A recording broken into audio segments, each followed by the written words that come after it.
So welcome everyone. We'll go ahead and get started a little early today, I guess, as people are starting to roll in. We'll go ahead and do the intros. This is the Finding Path stream on the Art of Game Mastery. I'm your host John, and this is my co-host Jack, other side. But we do this every week. For those of you who are new, we also post our uploads after the fact. There's VODs on YouTube as well as Odyssey. There will be links for those on Twitter and whatnot. I believe they're also in our Twitch bio as well for you to grab. But yeah, we do an edited down version on YouTube, usually within the next couple days after we go live. Today's topic is going to be more Pathfinder 2e specific than some of them usually are. We're talking about conditions, and not only various conditions that exist, but also how they can be used in your games and why you might want to use them instead of or why you might want to use them instead of like your attack actions, for instance, by using skill actions to inflict those conditions on either your enemies or your party members. So various things there to talk about. I don't know if we'll get through all of it, but we'll do our best in this next hour. So yeah, Jack, you want to kick it off? I Let's guess what are we going to talk start a bit. with? We're going to start with going over the conditions themselves and what they mean and what they Let's do. talk about um, Pathfinder Second Edition is truly refined for a game. I'm hearing a bit of feedback. Are you? Um, I will just try a to little adjust bit. that. Oh yeah, So chat. If you do notice any audio issues, please let us know. I recently set up a new computer, so we're still trying to work through the kinks there. So if you notice any like echoing or reverberation or feedback, please let us know so we can fix it. right, so Pathfinder has concrete methods for dealing with all the different conditions, and they broke them up into, I believe, they had like four major talking points about attitudes, life and death, stealth, and like other debilitation. Hmm. Um, and then they left out like a ton of other conditions. I want to say like at least 25 just didn't fit their bill. So they had like a super strong structure going in. You can see it on Nethes. And they Yeah, I should listed probably like, pull up Nethy so we can get a bird's eye view. Also, my dogs are playing in the background, so sorry for any noise that causes. I don't think anyone's bothered by your dogs. So they start off with some basic things like in society with the attitudes, you've got friendly, helpful, hostile, indifferent, and unfriendly. And it's like a scale. And you can use Nethes as this resource to kind of just track where you sit on the social ladder with a new NPC. And just so glad they did this because it's like a finite system. Yeah, It's like the GM. The GM just goes, okay, I can pick and choose where they are on the spectrum, and I can tell the player like he's looking kind of indifferent to your problems, and this is going to help the players go. wrote I out. shouldn't just be dumping all of this on this NPC and expecting them to help.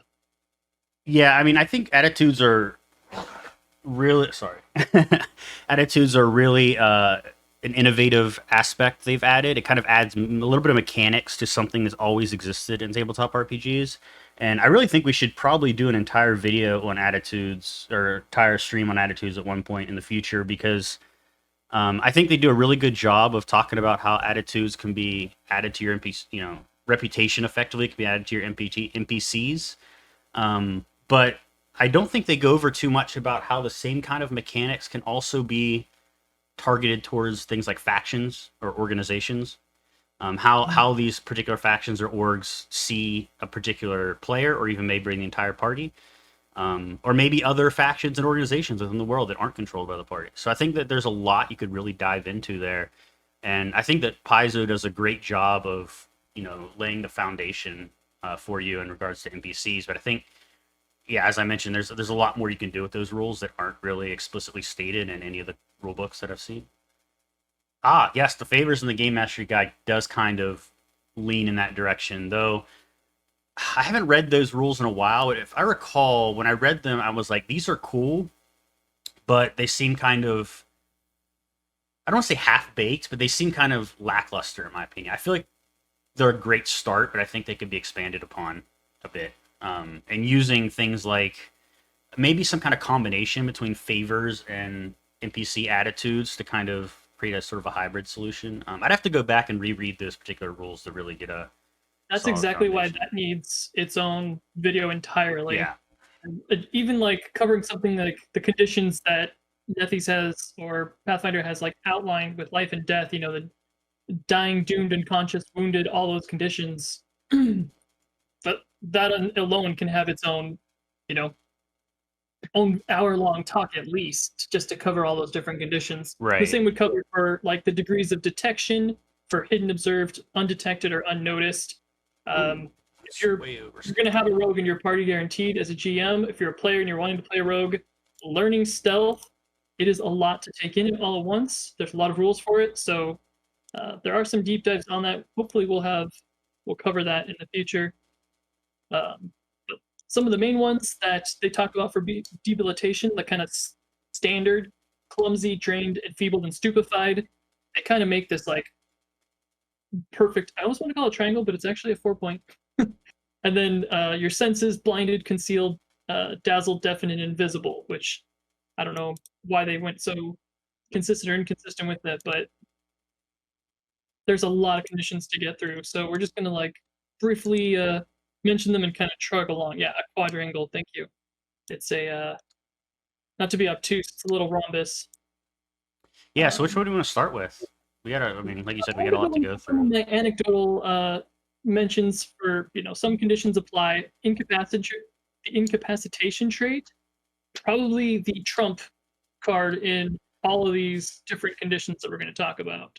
So, what do Yeah. you think about incapacitation? Incapacitation is interesting because it's a condition that is usually applied via other conditions. It's a condition of conditions. Yeah. So it's kind of I hate to hesitate to use the word meta there, but it's really what it is. It's like It is it's a very meta. condition that is the result of being under the effect of other conditions, or sometimes other spells or attacks as well, but usually it's inflicted by some sort of condition.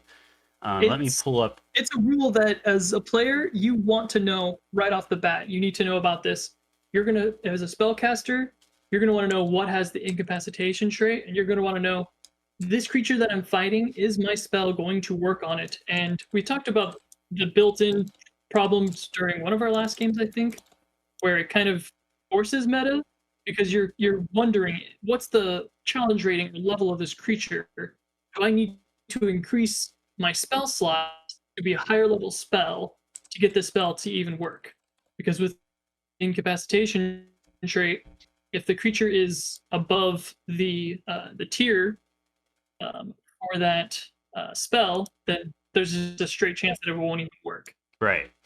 There's actually a few different mechanisms in Pathfinder 2e that kind of allow spells to not go off.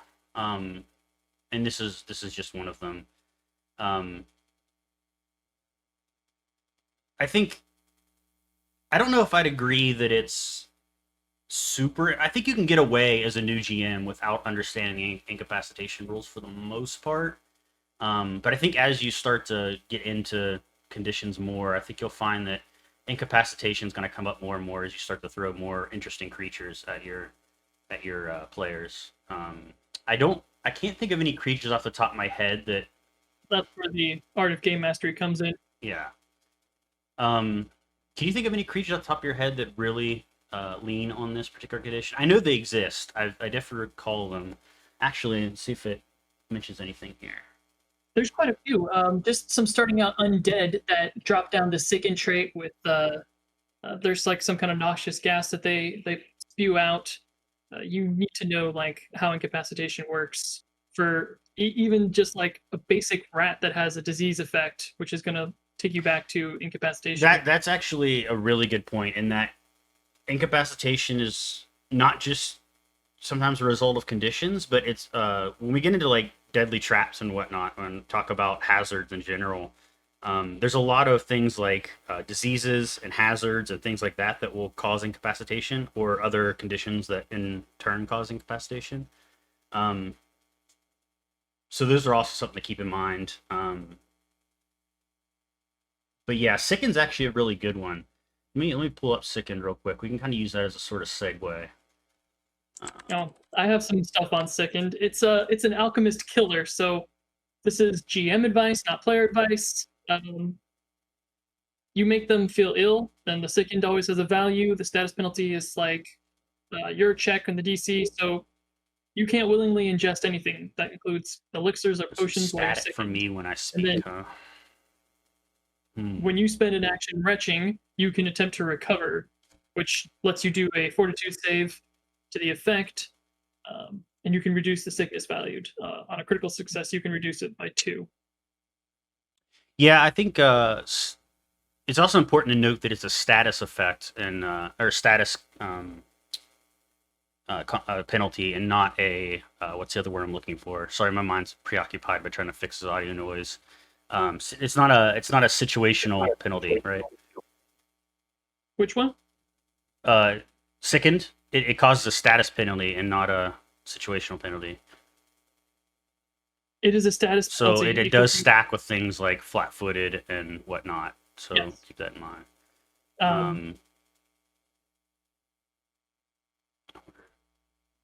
So yeah, sickened is an alchemist killer. They have to spend their Circumstance. turn. Thank you. That was the retching. word I was looking for. Also, how does my audio sound now? Sorry to interrupt you, Jack. No worries. Is it better, worse? I turned off the filters for or the VST for now to see if it's the same, huh? I don't hear less echo on my end. Oh no, he doesn't hear it. How about when we're talking? Is it when Jack's talking or is it when I'm talking? Specifically. I'm talking. Well, that's no bueno. Let me try maybe.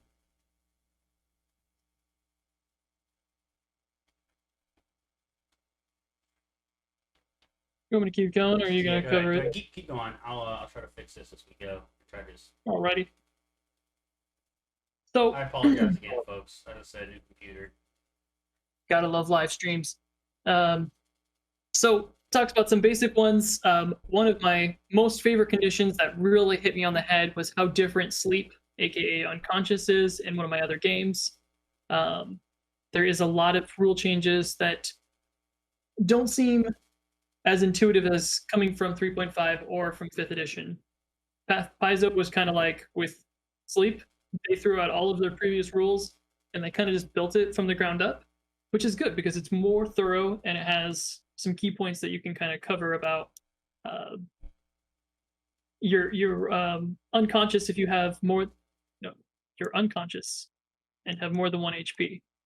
It's kind of like what being sleep is. So you can, if you have the HP and you have the sleep condition, then you can wake up from one of like certain different following things that happens. Like you take damage. You won't wake up if you take damage that reduces you to 0. I like that they felt the need to put that in there because it seems kind of important.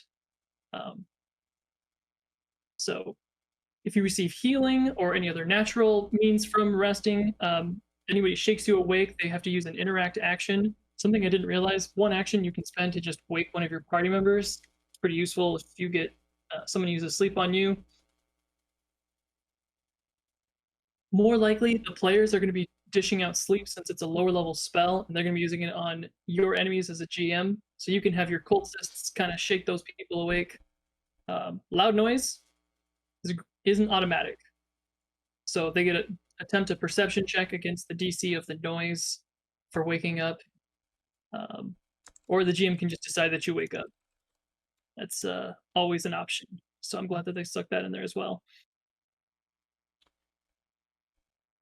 To go back to what chat said, how to avoid sickened. Sickened tends to hit your fortitude DC, so you can fortify yourself with extra constitution. You can also use an action to retch and literally throw up and get the bug out of you. That doesn't necessarily protect you from sickened. But it gets rid of it. Can help to alleviate it if let me go back to sickened here. If you get to that point. And in fact, in combat, if you do get sickened, it can often behoove you to take such an action, at least attempt to 1 or 2 times to try to expedite the recovery. As with most conditions, you do get a chance to save at the end of your turn, and if you make that save, then you reduce the depending on the condition, you might reduce the value by one or some other mechanism of recovering. So Right. being able to use an action to retch allows you to expedite that by taking an extra fortitude save to increase your chances of overcoming the condition. So I posted in Reddit, and one of the least mentioned, but my personal favorite is Quickened. Oh And yes, I don't know how Quicken got overlooked. Um, it's it's a level 20 feat for most classes, something that maybe just gets as Pathfinder gets older, more and more games and campaigns will go through level 20.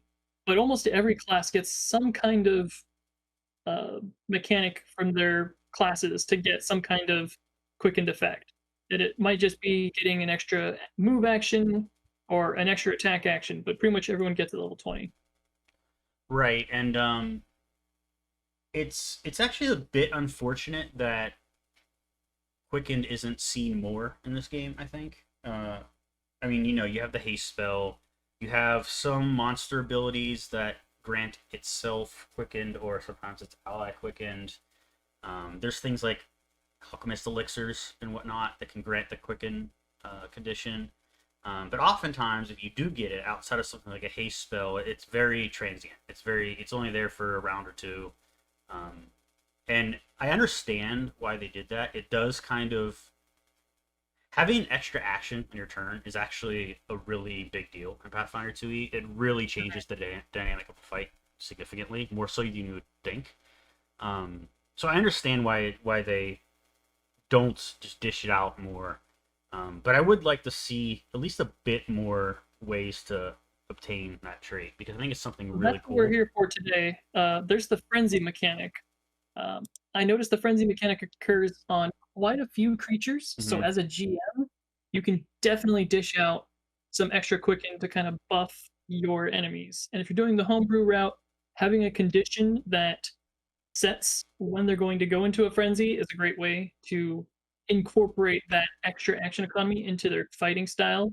I.e., if you want to give it to a creature at 10% or 50% of their health, give them that boost to attack, or whenever they reach, like whatever their role is in combat, if it's to bloody an enemy, cause an enemy to bleed, and then give them frenzy in response to that. So you can make more dynamic fights. Right, and that helps from a GM side on your enemies and such, but doesn't really solve the problem of players not having access to a lot of really good ways to grant quicken. I mean, you do have haste, right? And It's a game changer, and yeah, haste definitely is your go-to method. There's a few items that are going to give you that same haste effect. yeah. What level are the alchemist? Actually, let me go back here. What level are the alchemist elixirs? I believe the first one's fairly high level. Um, I didn't see any under the elixirs. Um, I thought there was one type of elixir that granted quickened. I mean, there is the quicksilver, but it doesn't actually give you quicken. It just I'll have to look into it later. But regardless, that might, if they don't exist, that might be a good potential point of homebrew to add something like that. Probably a mid to high level. Um, somewhere sorry the between heck up. 15 and 20 Use for the sure. douches. I mean, but haste is actually available as it's a third level spell, I believe. Yeah, it's fairly early on. Though at that point, I think actually a lot of different traditions get it as well. But at that point, you're still fairly constricted in terms of the number of spell slots you have available. So you don't. I mean, yes, you can use it, but you generally can only afford to use it maybe one or two times per combat, which keeps it yeah, 6 level PC, which keeps it fairly constrained. I think. Well, the quickened action that you get from haste is also constrained, since quickened um, has like an extra moniker that goes with it describing how it increases your actions. Normally, the quickened trait gives you any extra additional action, Mm-hmm. whereas haste has a caveat: it must be a strike or a Or yeah, stride. exactly. That's totally And true. so there hasn't been any kind of like spell haste ability yet, allowing you to cast, say, two spells in one go from some kind of quickened state. No, no, Page or Alias, you're not wrong. it is you are a mid tier character technically by then, I guess you're early mid tier. Um, but my point was that even at 6th level, you can't really afford to be dishing out haste like willy nilly to like all your party members. Though I guess you could, I think you can upcast it, right? You can. At sixth level, you At can sixth cast it on a level, group. yeah. So that's actually a good point. Yeah, you could upcast it. I was thinking that was 7th level for some reason, but oh, it is 7th level. It's heightened Okay. 7th. Yeah, so you can So target up to 6 creatures at 7th level. So yeah, I mean, when you get it, you're a bit restricted, but I guess it's only for a level at that point. If you're going EXP, 1,000 EXP later, it becomes a bit more open because you can target up to 6 creatures with it, which is generally speaking this the party enough to size. cover most of the party.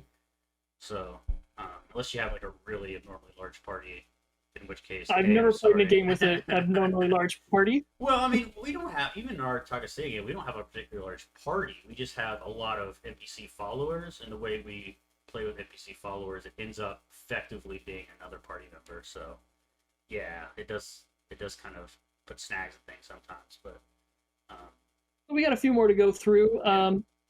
One condition I found while researching conditions was delay. I was like, I didn't think delay was a condition. Apparently, it's an option under controlled to remove you from the turn order. You take no reactions, and then you appear on the turn order as needed. So if you are delaying, well, you do not get reactions. delay is an action that you can take, not a condition. It, as I said, it was something I found while Oh, okay, researching the gotcha. Okay. condition. Yeah. Something that it's covered under controlled. So the condition is controlled. I found that, I believe, when I was looking up confused, That one's new which to is me. the next one that I was going to cover. So control is just whenever an enchantment effect makes you lose control of your character. I don't know if it's Nethys or my internet or what, but it started taking a long time to load Nethys for some reason. You're right, there's a control condition. Actually, I was not aware of this one. Hold on. Someone else is making a decision for you. Usually because you're being commanded or magically dominated, the control dictates how you act and can make use of it. I did my research. So yeah, you did. I had actually not heard of this condition before, or at least I didn't remember it if I've read it before. So today I learned. It was just in the script. You act like I read the scripts. I just wing these things. We just wing it. It's so much better when we just chill. So we've talked about like cover and control. My favorite is confused. Does not get used enough. Oh man, confused in any medium between playing video games or other tabletop RPGs. Have you seen confused used in a setting? I mean, you like rarely, I have, right? I mean, I've seen it used in like video games, but in tabletop RPGs, I very, very, very rarely see it ever come up. Even outside of Pathfinder, like even in like 5e or other D20 inspired games like the old D20 system. I don't say never, but I rarely see it used in practice. I want to see more confusion. I do too, because it's a really cool condition. How to get confusion into your game? Guess what? It's a level 4 spell. So yes, mid-tier range. There's also Befuddle, which is it's a level 1, and its only access is arcane, and they have to critically fail on the Befuddle. Befuddle is a great, cool spell, so if you have access to that. Befuddle's a bit earlier, though, right? It is level 1, yeah. But you only get the condition if they critically fail. Normally, Befuddle does something else. Right. But if they critically fail, then you get to throw on Confused on top of it. Yep. But if it is a level 1 spell, so if you're casting it at a higher level, maybe you're level 6 or 7 or something, you're casting it even as a level 1 spell, not necessarily as a heightened version. But if you're casting it as a higher level on a creature that's a little lower than you, your odds of critically succeeding are still fairly high. So it could be a good replacement for confusion, if you're not quite where you need to be yet for the actual confusion spell. I think the important caveat was that it's not rare. It's just okay. So only arcane casters have it. Yeah. So it's kind of it's just hard to find. Yeah. But I mean, in general, if we're talking about conditions, Befuddle normally does clumsy and stupefied. So Stupefied's another fun one though. it is it's the bread and butter of this game. You know, Yeah. between your three major saves, um, you've got the stupefied, clumsy, and drained, and then of course there's enfeebled. Why can't I So find this? Am I still in this? add those spells to your repertoire. So arcane casters, um, as well as adding in confusion to the mix. So having spell-like abilities that your players can I have just access to. inept. Like, what is going on? Your internet. Oh, it's actually it is searching. I don't know why. It's weird because like the other websites are working fine. It's just Nethis is being slow for me for some. NetBeast is predominantly slow. It's a really heavily trafficked Yeah, site. but What it's can I usually say? extremely quick for me. Anyway, Oh, um, really? It's always slow. So there. when we do cover Hmm. afflictions, though, we should cover brainworms because that causes confusion. Sorry, 1 second. I'm Brainworms. trying to get stupefied up, but it might be a moot point at this point. Um, so something That's we okay. didn't talk about when we talked about quickens is kind of the other side of it, and that's slow, right? Or slowed rather. Um, and I actually, as someone who was very much taken aback by this condition in one of our sessions, I actually really like this condition. I think it's really a really fun one to throw at your players. Um, it's very frustrating for them, but I think it adds a sense of yeah. Bamboozle was a great example of that.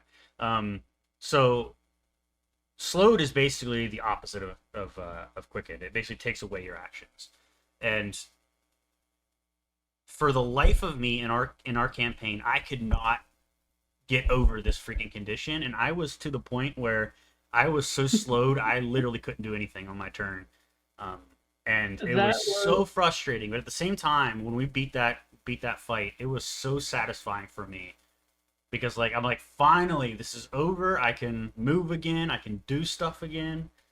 just Um, remember that encounter was designed like all the creatures were CR2.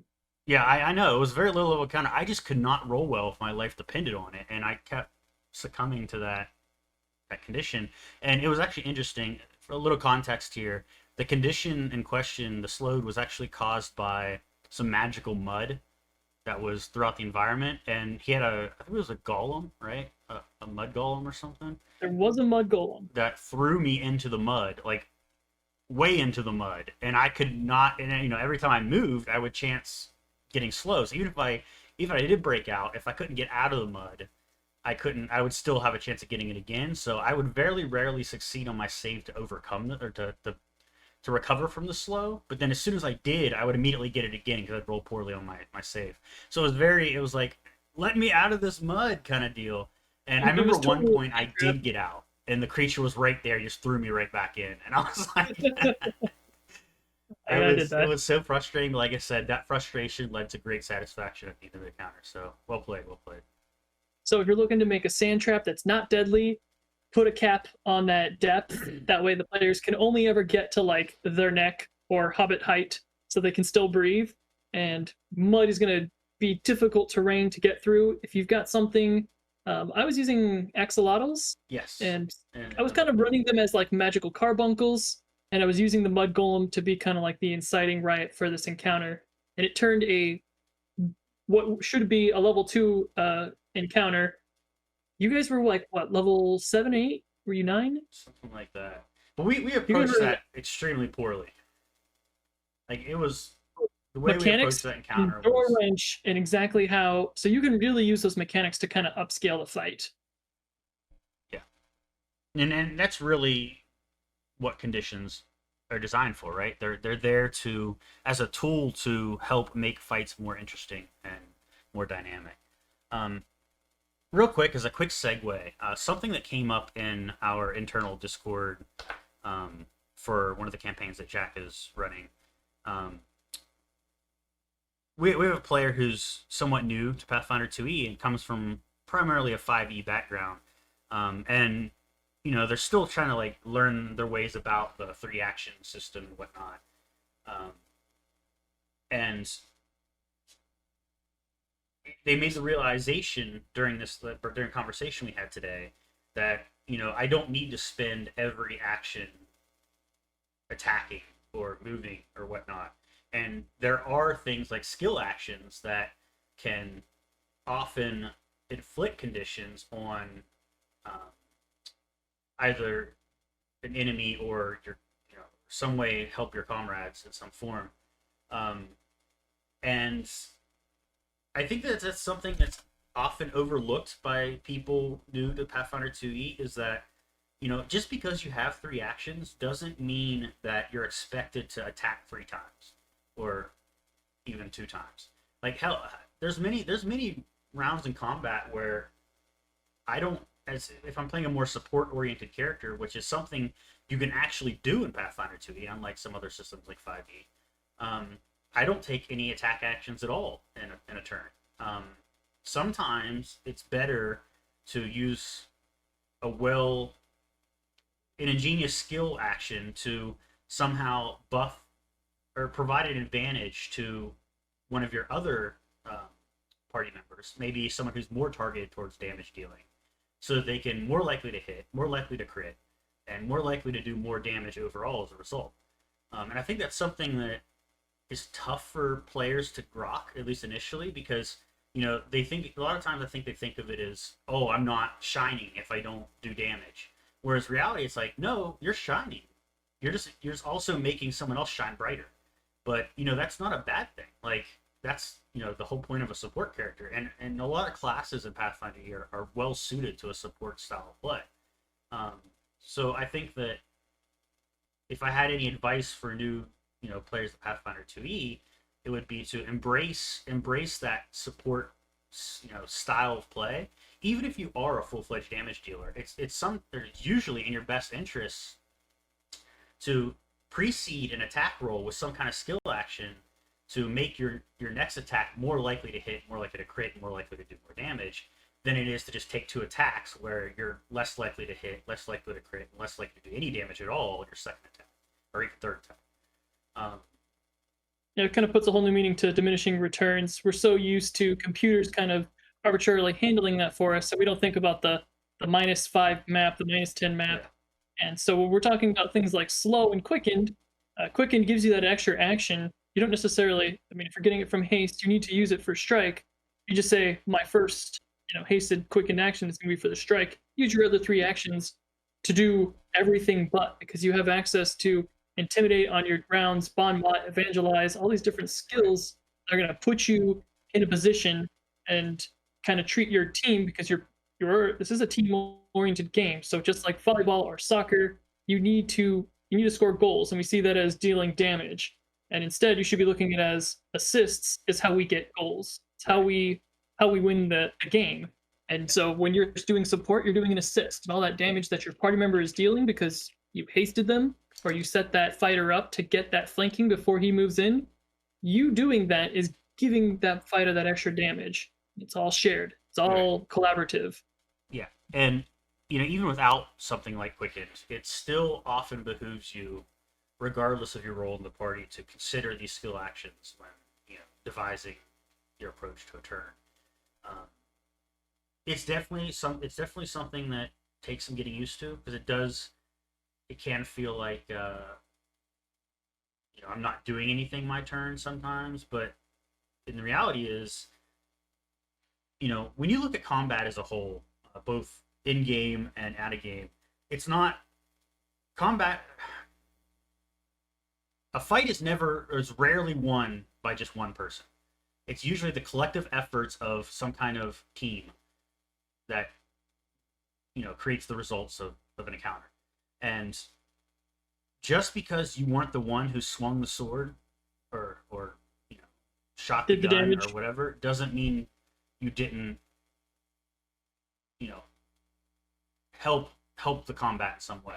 It's the same kind of thing in I work in the video game industry, and a lot of gamers and like social media and whatnot will sometimes suggest, oh, this person is a QA person, or this person is uh, a project manager, right, or something like that, something that isn't art or programming, and they might look at them and say they aren't really a game dev, they aren't developing games, and but really, I mean, they are. Like they may not be, plucking away at keys or draw, using a pencil or tablet to draw, or even creating models in Max or Maya or Blender or what have you.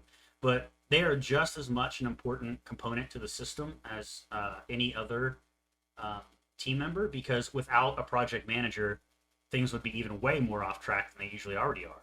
Without QA, things would be way more buggy than they usually already are.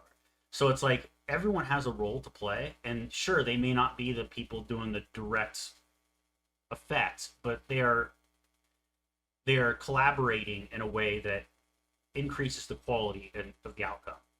And I think that's something that people just generally don't consider, and I think it's something people should consider more. But yeah, that's Has my to be that's my said. rant on that topic. Oh, that's good. So we covered confused. We covered the team dynamics. One of the most popular discussed conditions on Reddit from our post was doomed. Doom's Um, another one I rarely now see I ever love used. doomed. Have you heard about doomed? Do you need me to Yes. explain it real quick? Okay, so it's a powerful force that's gripped your soul, calling you closer to death. Doomed always includes a value, and the dying value at which you die is reduced by your doomed value. So if your maximum dying value is reduced to 0, you're dead. You instantly die. And when you die, you are no longer doomed, you know? So that's the silver lining, right? How Yeah. to get rid of doom? Die. In my Uh, opinion, Doom is one of those conditions that works so well, in particular with boss encounters, like into scenario encounters, because it's a great condition for adding added suspense to a fight. In a fight where you already expect a lot of players to go down, not necessarily die, but to go down, like unconscious, and sometimes you might even expect that multiple times for the same character in an encounter, depending on how you've balanced it. I think Doom can add an extra layer of oh shit there, and I think that yeah, absolutely that's does. an awesome thing. And I'm a little saddened I don't see it used more often. Um, Here's how to get it used more often in your games. So there is an ancestry feat that lets you save against Doom. There's Evade Doom. It's a catfolk ability. mhm. To get it into your enemies, there's the Enervation spell. On a critical failure, you give somebody Doom. Um, there is quite a few boss-like creatures that have they're called like Void Shrouds or Auras that give Mhm. you Doom 1. So there are Liches. I'm not even going to begin to pretend like I know how to pronounce this word, but I'm going to type it in the chat and we'll give it our best go. Holy, I don't know, John. You're better at pronouncing things. Olethro Demon. That one. It's a CR20. Some lower ones. There's CR12. Tomb Giant has a Doom Touch. There's the Vanth at CR7 has a Curse. Really impressed with the CR7 creature. Soul Eater and the Ku Sith, which is kind of like Kate Sith, all level 7. So level 7 CR is a great time to start introducing some Doom mechanics into your combats. Yeah. And they don't have to be the big bad boss. They can be with the Ku Sith. It can be complementary to a very powerful creature that might, or person, maybe like a Fey Lord or something. It's going to be dishing out some serious damage and possibly put you in that dying position, and thus the Q Sith is going to make that dying condition much more threatening when giving out Doom. Yeah, I think that Doom on its own, and like you don't want to be using Doom like in like Mook battles. I don't think that doesn't. It would become more of an It won't have annoyance much at that of an point. effect. What was that? It just won't have the same Yeah, effect. It won't land the same way. it's not gonna. I mean, in Mook battles, for those of you unfamiliar with the term, Mook is a term used to describe encounters. They're there as fillers. They're there that there's no expectation that players will lose any of these, against any of these creatures. They're there specifically to drain resources so that a further down encounter can be more suspenseful. And using doomed, a condition like doomed in a Mook encounter is just oh, it's just a hindrance and a pain in the ass more than anything. And I don't think it adds any fun value anywhere. So I would urge against urge Yeah, GMs it not to do definitely is. that, and to save doomed is more of a sparing thing you throw in your like scenario ending encounters, your big bads maybe. That's gonna like throw like it's a card they have up their sleeve that isn't immediately obvious, and when it is thrown out, the players could go, "Oh shit, I didn't expect that," and that's what's going to add suspense to your games. And as most GMs should already know, suspense is what creates good storytelling. So, um, Absolutely. yeah. So let's cover in. We've covered some basic conditions. I want to kind of cover an approach as a game master to conditions. Nothing feels worse than like a GM saying no to an incapacitation trait because suddenly the creature is immune. Yeah. Um, and that's where this game mastery kind of comes in. Is that GMs need to be prepared to deal with these kind of consequences for their players, and I think it helps improves like your keys to success. You want to reward your players when they dish out conditions. Mm-hmm. It's kind of like that concept of wanting to create new content, and then as soon as somebody does, people take it down. And you're like, "Where's all Um, that good content?" You want to reward your players for using incapacitation traits. You don't want them to just be pigeonholed into dishing out damage. right. Me personally, I homebrew a lot of monsters. Sometimes I take existing monsters and tweak them a bit. But I try to very rarely grant immunities to conditions to monsters unless it makes perfect sense thematically. Like, a creature might really make sense not to be sickened. I For would example, I a would say what zombie, you're right? trying to say is like some of the family traits on creatures. Mm-hmm. An aberration is has like a defined kind of purpose, Yeah, and it should be immune to certain things. And an inevitable is mechanical. It's right. not going to bleed. There's certain things that Yeah, just and I think that in those cases, either party or characters probably already know that information, just being denizens of that world, or they could it'd be a recall knowledge check that would be easy enough to pass where it wouldn't be a big deal. Though we can get into players not liking to take recall knowledge checks as much as for a long time, but I think that they are a useful tool, especially for something like a ranger or a druid, for instance, for like using a nature check to recall knowledge on properties of a particular creature that falls within their domain. Um, so I for things like that, I think it's fine, but just throwing immunities to conditions on creatures willy nilly, I think is something you should avoid if possible as a game master. Because, I like Jack absolutely said, you agree. really want to reward players for getting creative with their skill So actions, with their spells, things like that. So, how to reward your players? Let them get those incapacitation traits off. Let them win. That's half the point of the game. mm-hmm, In order to build up that muscle in your body to say yes, is that you should be delivering cruel monologues of defeat. mm-hmm, When you're designing that creature, that boss is going to lose. That's unless you're deliberately designing a TPK. You want yeah, that enemy to lose. So be prepared for that creature to give a monologue about how they're losing. You need to act out how bad it hurts when the players silence the caster boss. The boss relies on his spells and they get off silence. mm-hmm. Now the boss can't do anything.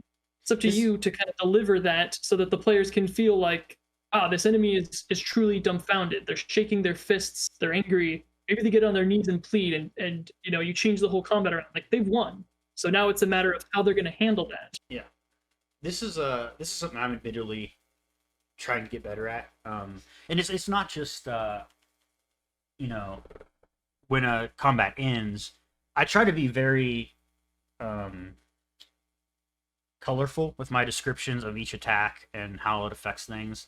But I very often find myself falling into the trap of getting too far ahead of myself and like thinking further ahead in the combat mechanically, and then kind of letting that colorful description fall off to the wayside, like partway through the combat. So I'll start the encounter where every action will be described fairly colorfully. Then like it'll slowly get less and less colorful, and then eventually I'll just stop describing turns altogether. And that's something as a GM I really need to work on.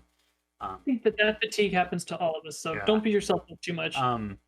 But something else that you kind of alluded to is that if you're taking incapacitation, for example, right? Maybe a particular character is kind of using that as a crutch and using that a lot in combat, right? And various monsters, various encounters, and you know, as a GM, notice that. Keep letting him do it. Keep letting him get it off, and then one point, pull the rug out from under him. And that fact that it all of a sudden doesn't work is a great. It's kind of like throwing cold water on someone, right? And it's like if done tactfully, it can actually result in excellent results for the player. It Like it'd will be very subvert satisfying. your expectations, and you're going to make a more exciting game that way because you're bringing it to life.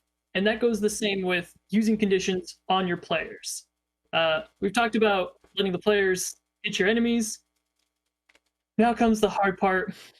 Players need to be they're going to accept these conditions whether they like it or not, or they're going to crumple up their character sheet and walk away from the table. Chances of that happening are pretty slim, but how to mitigate that is conditioning your players and prepping your players for this.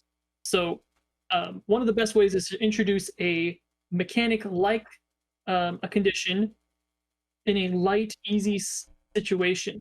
Be ready for any condition that your players don't like to target that creature with a blind passionate rage and destroy that creature.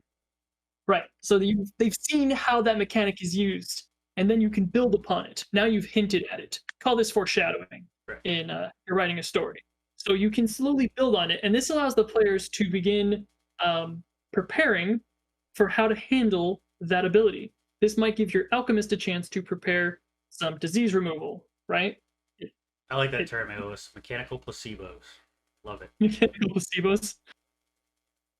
So you got to give your players a way out. There should always be a cure. I like to permanently scar my players with a condition. I do so with extreme caution. It is a result. It can be a result of bad planning or the players just not focusing on their team goals, and it can cause some serious breakdown. And you can sometimes like really over target a player, and they might not, it might not go over very well. It's the same concept of overhitting them with too much damage. You kind of have to like spread that damage around. So continue to telegraph your intentions. Yeah, I mean, it's funny because a lot of the advice we have to give around conditions are actually advice around storytelling. Um, Ooh, yeah. it because what conditions are really designed to do is add suspense, add excitement, add emotion to your game, right? In some form or another. And this goes for not just enfeebling conditions, but also when a combat encounter is getting super dire for the players, right? And all of a sudden the cleric comes with a clutch buff of some sort or heal maybe. Um, that kind of boost in morale can also have a similar effect. It can really add excitement to the encounter. Even if the conditions or the I hate to use the word condition, even if the situation still seems dire, it can really that kind of all of a sudden, oh, that was awesome, that was perfect timing or whatever, can really add suspense, more suspense to the fight. And I think people often forget that, while Pathfinder 2e and games like it are ultimately games and they are ultimately collaborative or they have dungeon crawling backgrounds and they historically they weren't the most interested narrative experiences. Nowadays, your average game is going to have some component of narration in it, and it's to some degree be a collaborative storytelling experience. So a lot of the tricks you learn as a game master are the same kind of tricks you might utilize as an author or of a novel or a screenwriter, for instance. So it's kind of funny that we've ended up in this situation, coming from such gritty backgrounds to somehow more fluffiness. But in the end, I think the role of a game master has ultimately changed, and you could still have the gritty encounters, and that's where things like Pathfinder 2e shines over a system like 5e and why it exists. But really, you're trying to add fun to your game, and a lot of people expect these narrative experiences. So, what better way to add fun to a narrative experience than to add storytelling systems to it? So to take what Ayla said in the chat with a bit of indulgement, I guess you could say, is that the Ghost GM is John here when I'm running a game, is other players that are also GMs that are in other games. That's why we have Gamemastery. That's why there's gamer guilds in the first place. We're constantly talking about what to do, and even new GMs when they're first starting out, the first thing they're going to do is get on a forum, ask their friend for advice on how to run the game. And so there's always a ghost GM, and it's our buddies, it's our pals, and we're all giving each other advice on how to run these situations. Because even we come if up with even if oh sorry, go ahead. oh, go ahead. I was saying even if that Ghost GM is in the same game you're playing, one of the most crucial skills a GM can have is being able to separate game mastery from their player for the player experience. And I think that when someone who starts as a player transitions to a GM, one of the first skills they learn is, as a player, being able to act as if they don't know what's happening in a way that steers things in the most interesting outcome for the game. Often, like for instance, oftentimes if I as a player have meta knowledge of the campaign because I've collaborated with the GM in some way, I am going to more actively act out of my character's interest because I know that if I act with the knowledge I have, it'd be cheating, and nobody likes a cheater. And B, subconsciously, I know that acting in my character's best interest is actually going to result in the most interesting outcome for the experience. I think that as a GM, you develop those kind of muscles where you're like, I want to rely less on my knowledge and more of letting shit play out the way that it happens, right? And you're more okay with things going afoul. You're more okay with or more encouraged to see interesting outcomes rather than winning outcomes. And I think that is something you learn as a game master just through sheer experience. And it's often something that's crossed over into your player experiences as well. I know in our Tagasea campaign, I very, very often make very suboptimal decisions. Not because it's the right decision, but it's because A, it's what my character would do. And B, I know that if I do this, it's going to be freaking fun. The chaos is going to be fun. And what my character would do is such a fine line of here's an example of it being used correctly. There's what my character would do in this situation. John's saying is I am sticking to role playing my character, whereas instead of John's character isn't being asinine and derailing the game and then using that as a crutch and saying that their character would do. I know some people tend to fall back on that what's my character would do, and I figured I would just explain that real quick. Yeah, I think that what my character would do. Oftentimes, when someone says what my character would do, what they really mean is, no, that's what I would do. I just built my character in a way that lets me do that. It's basically like saying I want to excuse my crap behavior. Right. That is literally what. And but it should be used the way John is using it, and I'm trying to highlight that because it doesn't get used enough. As John was using it, it was like I'm being true to Nilkus, being skinless. Furless, raised by catfolk, savage, traveling nomadic beasts. You went mute there. I couldn't hear you. No, I was just saying I hope I'm not skinless, and I took a drink of soda. Skinless, furless. Anyways, so some of the last closing stuff on conditions. Some of them are permanent. Now we have planned to cover some of those permanent conditions in the future, but just to touch briefly on them. When you do permanent conditions, there's a lot more stuff that needs to be done. So you as a GM, if you want to dish out lycanthropy, if you want to dish out vampirism, give them a way out. Give them the option of going back somehow, whether that's a quest series. Window. Huh? Give them a window to escape from. And if they don't take it, that's on them. Yeah. A lot of the times the conditions are given due to wild encounters, random encounters, wandering monsters, whatever we want to call it. Those conditions are unfair. If the party goes into a back alley and picks up a condition, that's their problem. So the heavyweight that the GM needs to do now is change how the hirelings, how the NPCs, so the townfolk interact with that player, which means you need to start treating that. They need to treat you differently, knowing if you're going to change or having heard you changing. And then, for like vampires, it's more noticeable because if you become pallid and skin color. But a cure is something that should be in the back of their minds, should always be available. They might not want to cure. They might be perfectly okay with staying a werewolf or a vampire or what have you, and be cool with it. Well, see, the werewolf has a perfect time frame of when the next full moon is, and then you deliver when that next full moon is. And if you can't get to that before then removing lycanthropy is pretty darn difficult in general. Yeah. And the same thing goes with vampirism. They have a time limit of they're going to die, or they need to drink blood to sustain and transform. And so you have the whole subversion or aversion to sunlight thing. Right. You're giving them, they still have their player control, because you're telling them, hey, you have these options, you don't have to drink the blood, you don't have to change, you don't have to convert, or you have time before the next full moon comes. What are you going to do with that time? You're not just, wow, it happens. That's why these diseases usually have incubation times. That's where it comes from in old 3.5 thing. Player agency is important. Agency is huge. But these are also great ways to add quest lines to your game, side quest lines that.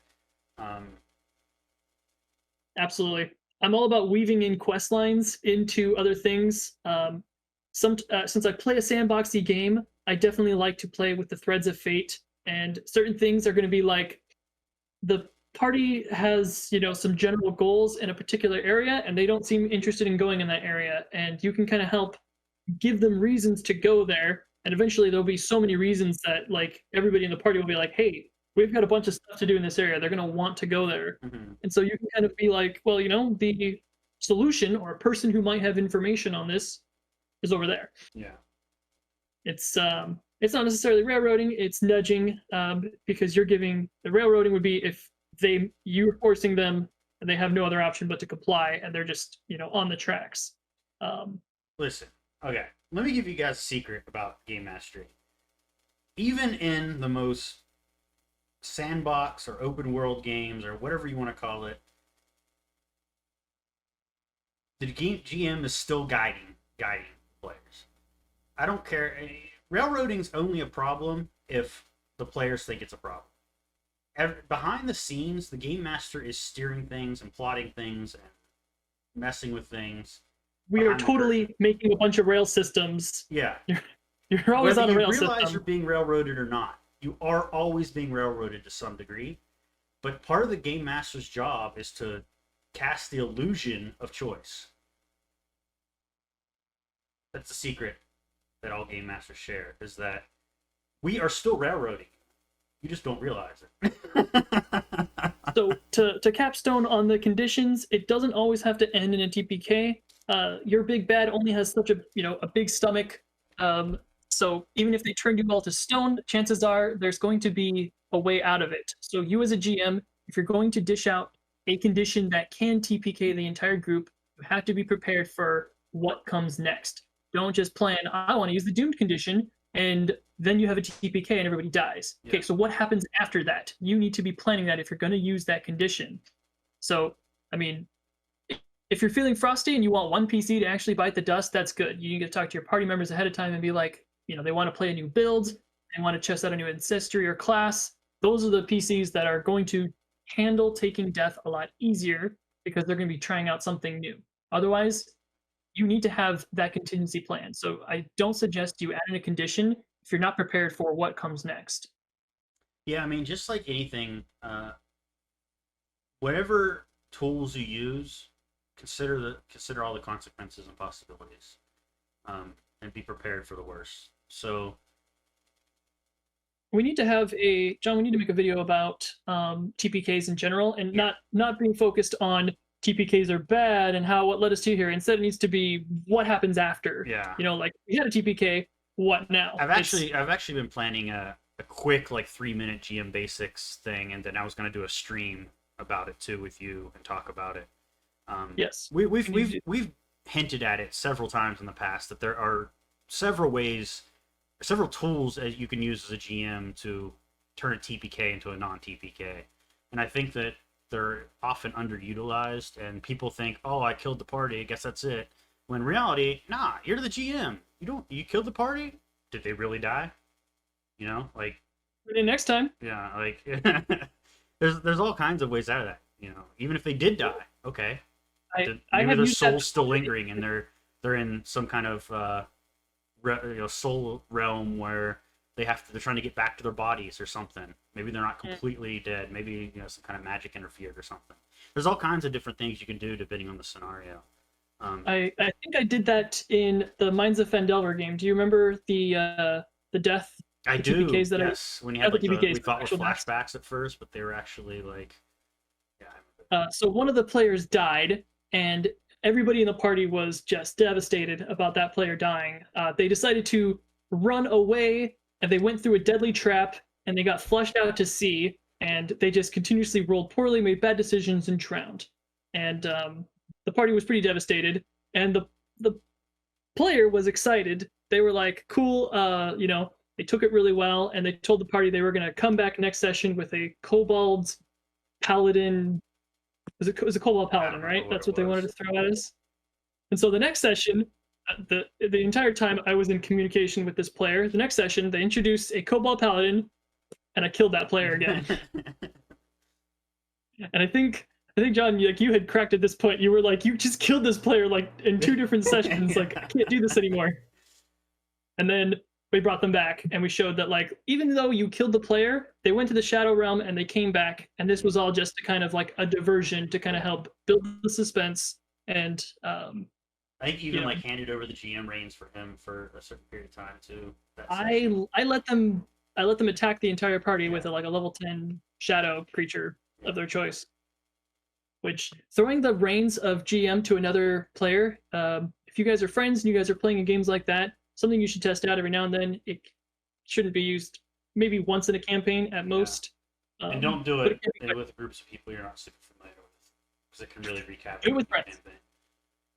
Um, yeah, we're coming up on time. We're a little over actually since we started a little early. But Anybody in chat has a condition that they wanted us to talk about. what was that? Oh, you're asking if chat had it. If there was anyone in chat who had a condition that we wanted to cover that we didn't cover. Doesn't look like it. I don't see anyone piping up. Um, just to reiterate, we will be posting this on our YouTube and Odyssey accounts within the next couple days. Um, excuse me. We have I'm actually working on some humanoid companion rules that kind of play along with the existing animal companion and undead companion, whatever it's called, rules right now. I've been playing a lot of Elder Scrolls Online, and I'm really enjoying playing with the new companion system. And I'm like, there's not really a good mechanism for this in Pathfinder 2e rules is written that I've found. Um, so I thought I'd homebrew one. It's not a huge system. It's mostly reusing a lot of existing rules or just putting them together in unique ways. So hopefully have that out on the website before long. I've got most of it done at this point. I just need to play test a lot of it. Um, but then let's see what else we got going on, Jack. Twitter's been Well, booming, so we've been trying to be more active on there of late. So you'll see us around there more often, hopefully. well, we're talking about streaming ESO on Thursdays. Yeah, we're talking We about doing maybe not every Thursday, but at least here and there do an Elder Scrolls Online stream where we do some of the quest lines and whatnot from a game master's perspective, where we talk about what we found interesting about the quest from game mastery as well as like from a world building perspective. So those will be kind of something different, hopefully, that we think you'll like. We we posted are it. We posted a super question about it on Twitter, and it seemed to get a lot of good feedback and interest. So we'll probably be doing that starting Thursday. We are super stoked for Gen Con. Gen Con will be Yes. coming shortly. We'll be doing at least I'll be doing some extra streaming. I'm pretty sure John and I will probably just be trying to like put out content like every night. Just Yeah. real quick heads up of what's happening at Gen We still want to Con. enjoy the show too, though. So we don't want to get too strapped down with content creation and not be able to enjoy the show itself. So hopefully we'll be able to do both. I'm bringing my camera with a new portable rig setup I have with like a mic and all that. So hopefully we can get some good footage out of it. Hoping to find some other content creators we can kind of collaborate with while we're there. We'll see what happens. It's the first time attempting this, so we'll see. So, Alos, we'll probably have to talk about this either on the Reddit or the Discord. I saw this on Reddit. Somebody had posted about this, and I had asked them for more information about it. I don't know what Synthesia is, and I am looking forward to finding out what that is because somebody else had already mentioned it. I'm actually not familiar with this either, so I'm definitely intrigued, and I will do some digging on my own as well. Definitely appreciate bringing it up, though. It'll be interesting. Like I said earlier, like and subscribe, and we'll say it again. If you're on Odyssey or if you're on Odyssey, toss that LBC our way so we can get our videos boosted more. YouTube, like, subscribe, hit the bell notification icon, all that stuff. If you're watching us on YouTube, don't forget we do this live on Twitch. So click the link on our YouTube to go to our Twitch so that you can follow us, be notified when we go live. We're pretty consistent here with the Sundays, and Sundays so that you at 4 can p.m. keep Pacific participating in the chat general. with us. Totally.